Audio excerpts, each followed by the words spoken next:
heard like a time or two, you know, oh, you need like this pumpkin seed worm, you know, need like some kind of hard plastic bait, you know, because this is really, I mean, look at it. It just looks sad. Or you need one of these. I don't remember what these were. A jerk bait. It's like a big paddle. The sucker. I mean, what fish is really gonna go after this? I mean, seriously. Or if you want to be fancy, you can get a lizard, because fish that have survived, according to scientists, for millions of years are dumb enough to believe that this is a lizard. And yeah, you could probably catch like some very small, young, like dumb fish, but the big ones, the older ones, they're not going to fall for this.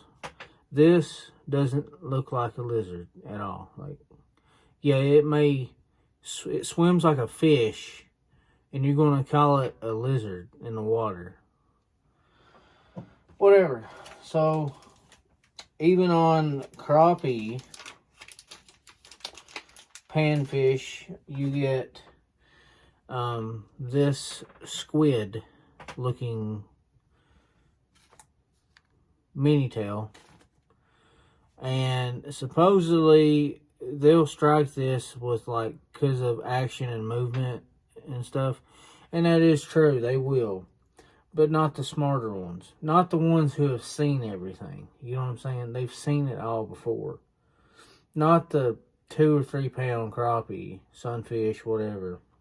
They're not going to bite this. Like, I promise you, they're not going to. Mainly because, I mean, like I said, it looks like a squid. You know, I live in Kentucky, but you can go anywhere. Like, let's go to a public lake in,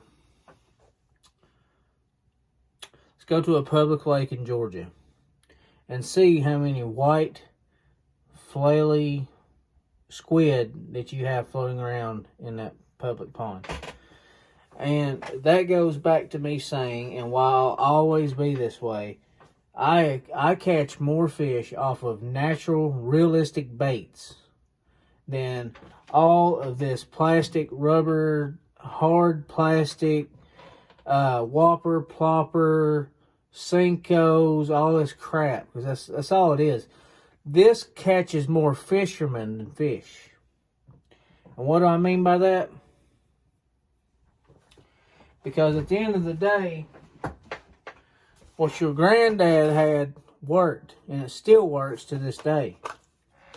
And I'll demonstrate what I'm talking about. Let me get my tackle box.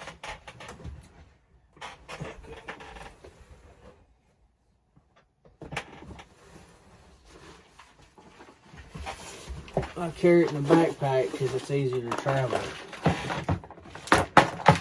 Put this on a J-hook and I'll show you what I'm talking about.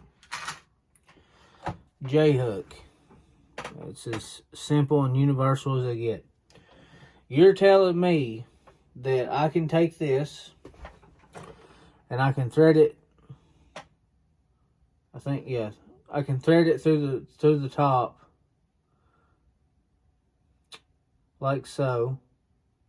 Go down a little bit. Flip it up. Okay. And then push this to the top. Push it up. Okay. Kind of get to where you barely see the eye. And then push this in like so. Kind of barely like hiding the hook where it's just barely there. And as this thing is swimming, that's the motion that you're getting, right? That's what you're looking for. And you're using it in a disgusting smelling green rubber piece of trash.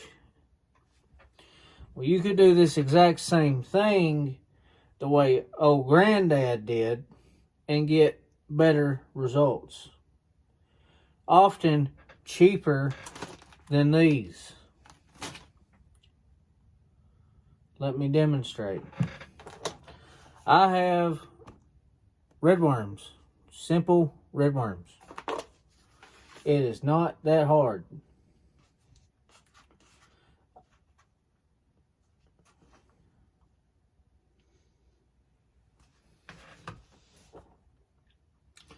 Now, same concept, right? We're going to go in at the head of it. Let me find the head. We're going to go in. We're going to hook this. We're going to ride this sucker all the way to the eye.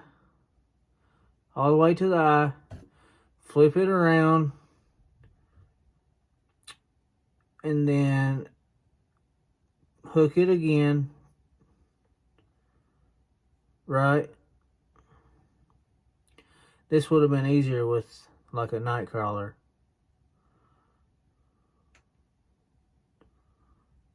Oh, no wonder I got the wrong end.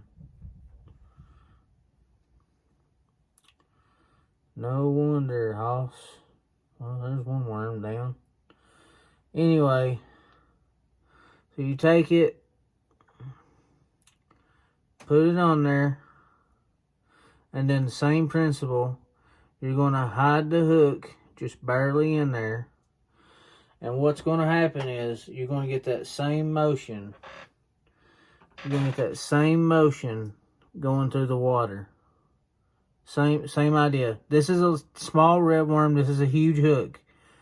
Don't let the hook size deceive you. It's the same thing as it is with this. The only difference is with this, you're probably going for an 8-9 pound bass. And you could probably get that same bass with this. But what I'm saying is, I have spent hours throwing these. Hours casting these. And they don't work. Fish don't want rubber, bro. They want real. They hungry. They want to eat. Feed them. That's how you catch more fish. If it worked for your granddad, why will it not work for you? That's all I got.